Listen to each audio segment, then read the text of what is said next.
Halo, welcome back to my channel Mustika Sari. Kali ini aku mau share ke teman-teman semua 6 resiko atau kekurangan bisnis dropship. Jadi, walaupun bisnis dropship kita nggak perlu nyetok barang, nggak perlu capek packing dan kirim barang, minim modal, minim resiko, bukan berarti nggak ada resiko atau kekurangannya sama sekali. Dan ini wajar banget, memang semua bisnis pasti ada kelebihan dan kekurangannya. Bagi teman-teman yang sebelumnya pernah nonton video-video aku, pasti tahu aku sering share tentang dropship, langkah-langkah membangun bisnis dropship mulai dari awal banget sampai mendapatkan penjualan, kemudian kelebihan dan kekurangan dropship dan yang lainnya. Nah, biar adil, agar nggak hanya manis-manisnya doang yang kita tahu, aku akan kasih tahu kalian resiko bisnis dropship. Jangan takut atau pesimis duluan ya, aku share ini agar kalian nggak kaget aja. Sehingga saat kalian menjalani bisnis dropship, kemudian mengalami apa yang akan aku share nanti, kalian akan lebih siap dan merasa wajarlah ini adalah hal yang biasa terjadi. Oke, sebelum kita masuk ke pembahasannya, pastikan teman-teman like videonya. Kemudian bagi yang belum subscribe, silahkan klik dulu tombol subscribe-nya. Bunyikan juga lonceng notifikasinya agar kalian gak ketinggalan informasi seputar percuanan bisnis online yang lainnya. Oke, yuk kita menuju ke pembahasannya. Resiko bisnis dropship yang pertama adalah ketinggalan produk terupdate. Ada produk baru nih di supplier, kita belum tahu, kita nggak siap-siap karena si supplier belum mengupload produk tersebut di tokonya. Karena banyak ya, walaupun nggak semuanya, supplier memiliki reseller-reseller yang siap membeli produk supplier dalam jumlah banyak. Pembelian secara grosir untuk mereka stok di toko mereka sendiri. Nah, biasanya supplier akan mendahulukan menjual ke reseller-reseller mereka terlebih dahulu. Baru kemudian untuk stok yang ada di supplier, mereka akan upload di toko mereka. Nah, saat suppliernya ngupload nih di tokonya, baru kita tahu kalau ternyata, oh ada produk baru. Jadi wajar banget sih kalau kita ketinggalan informasi adanya produk baru. Namun teman-teman nggak perlu terlalu khawatir karena biasanya rentang waktu antara supplier menjual produk mereka ke reseller-resellernya dengan saat supplier ngupload produk tersebut di tokonya ini nggak terlalu jauh kok. Jadi yang perlu teman-teman lakukan adalah sering-sering aja cek produk supplier, cek toko supplier. Kalau ada produk baru, nah teman-teman langsung upload juga deh di toko teman-teman agar garis start untuk mempromosikan produk baru tersebut antara supplier, reseller, dan kalian dropshipper ini nggak terlalu jauh. Resiko bisnis dropship yang kedua adalah stok produk tidak sinkron.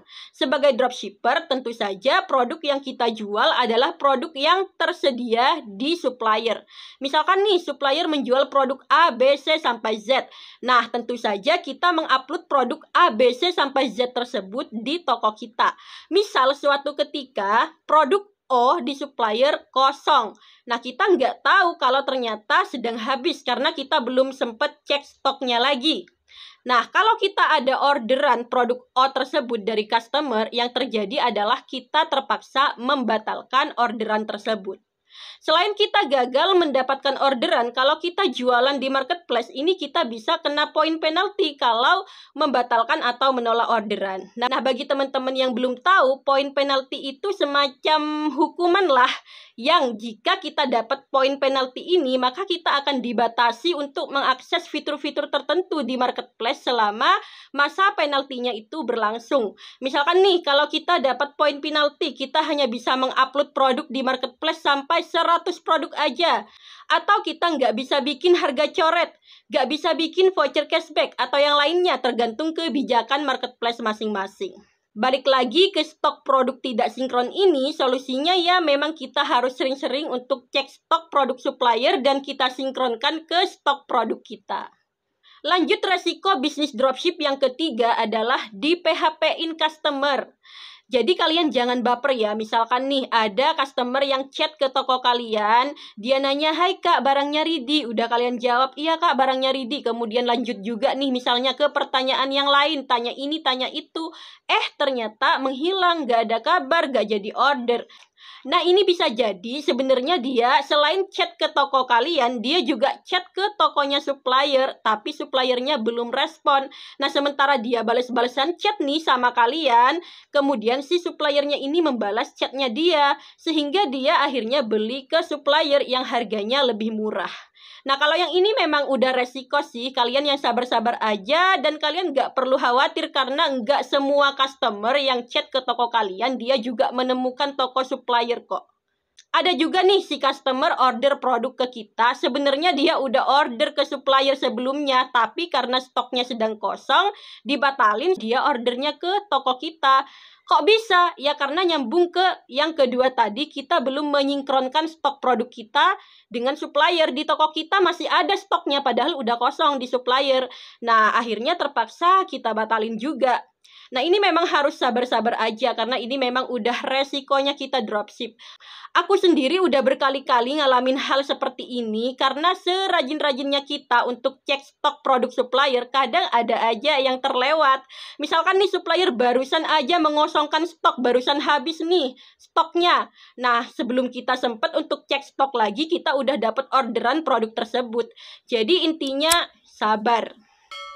Lanjut ke resiko bisnis dropship yang keempat adalah dapat winning produk, stok produk di supplier udah habis.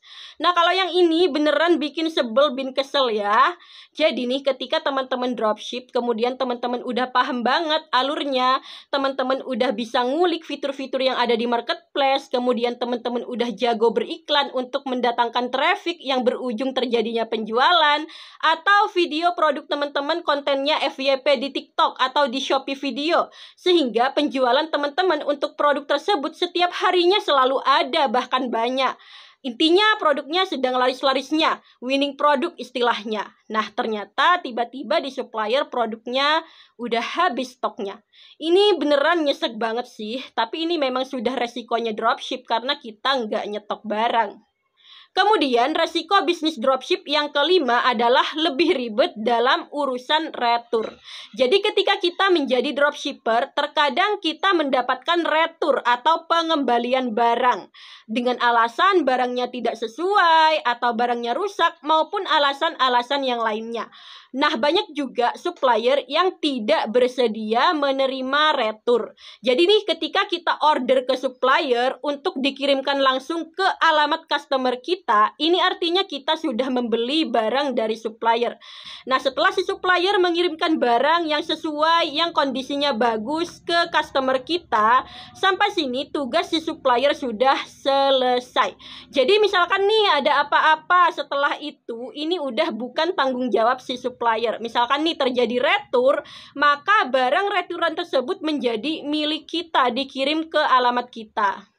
Kemudian kalau COD ada barang retur, maka barangnya akan kembali ke agen awal, ke alamat supplier. Nah, ada supplier yang nggak mau buyback barangnya, nggak mau membeli lagi barangnya, nggak mau balikin uang kalian. Nah, jadi barang retur ini menjadi milik kalian. Ada supplier yang bersedia untuk dititipi barang retur milik kalian itu. Misalkan kalian mendapatkan orderan lagi produk yang sama dari customer yang baru, maka si supplier akan membantu untuk mengirimkan produk retur tersebut. Nah, bahkan ada juga supplier yang nggak mau dititipin. Jadi kalau ada retur barang milik kalian, maka akan dikirimkan ke alamat kalian dan kalian yang bayar ongkirnya. Apakah semua supplier seperti itu? Ya enggak juga. Bahkan ada juga supplier yang mau menerima buyback. Jadi sebenarnya ini pinter-pinternya aja kita sendiri untuk menyikapinnya. Perlu trial and error juga. Intinya jangan terlalu khawatir dan harus berani mencoba. Untuk case aku sendiri, aku mau cerita dikit ya. Aku pernah dapat supplier yang bersedia buyback. Jadi misalkan ada retur, dia mau membeli barang dia kembali, jadi uang aku dikembalikan. Namun sayangnya, harga-harga produk di supplier tersebut lebih mahal dibandingkan supplier yang satunya yang tidak bersedia menerima retur.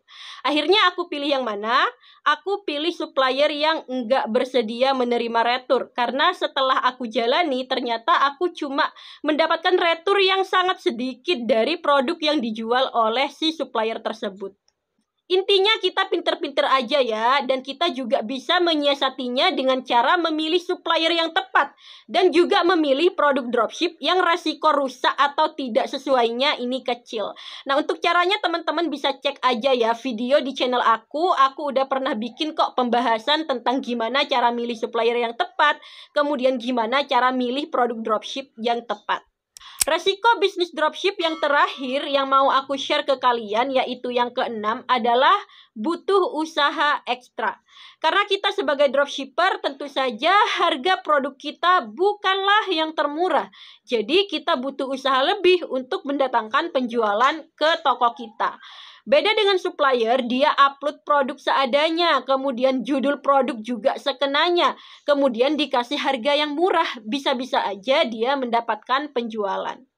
Namun tenang aja, harga yang murah bukanlah satu-satunya cara untuk kita mendapatkan penjualan, baik itu jualan di marketplace, apalagi di medsos.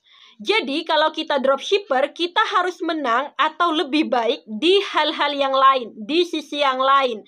Dari segi pelayanan, strategi promosi, dari segi foto produk yang harus lebih baik, judul produk juga harus tertarget, kemudian main di kata kunci yang berbeda dengan supplier, beriklan, dan sebagainya. Nah, teman-teman bisa cek ya di channel aku, banyak kok video-video tentang pembahasan mendapatkan penjualan walaupun harga kita bukan yang termurah, walaupun kita hanyalah dropshipper. Untuk usaha ekstra ini memang wajib banget ya kita lakuin kalau kita sebagai dropshipper. Karena kalau kalian sekedar copy paste foto produk supplier, kemudian untuk judul produknya juga kopas plak punya supplier, ini beneran nggak cukup untuk bikin kita sukses berbisnis dropship. Dan kalian jangan merasa, aduh berat nih, banyak banget yang harus dipikirin, yang harus dilakuin agar terjadi penjualan. Karena usaha ekstra ini dampak positifnya juga ke kalian. Misalkan nih suatu saat kalian mau menjadi reseller agar dapat harga produk yang lebih murah, atau bahkan mau menjadi supplier. Nah, di situ teman-teman sudah dibekali dengan skill yang lebih mumpuni karena teman-teman udah tahu gimana caranya untuk mendatangkan penjualan, gimana strategi promosi yang tepat, gimana caranya beriklan, dan yang lainnya. Sehingga insya Allah penjualan teman-teman menjadi lebih lancar. Oke, itu dia tadi 6 resiko atau kekurangan dropship. Jadi ketika teman-teman menjalankan bisnis dropship kemudian menemui hal-hal yang aku share tadi, teman-teman udah nggak kaget ya. Dan terlepas dari resiko bisnis dropship, tetap aja dropship adalah bisnis yang menjanjikan dan juga menguntungkan tentunya.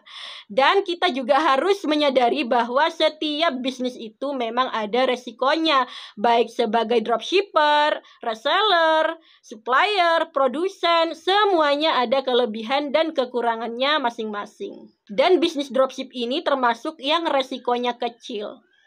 Oke teman-teman, sampai di sini aja sharing aku kali ini. Jika teman-teman masih ada pertanyaan atau mau request untuk video selanjutnya mau aku bahasin tentang apa, silahkan teman-teman berkomentar di bawah ini ya. Dan jangan lupa juga untuk like dan subscribe agar aku semakin semangat untuk sharing dan teman-teman tidak ketinggalan informasi seputar percuanan bisnis online yang lainnya. Oke, see you next video. Bye!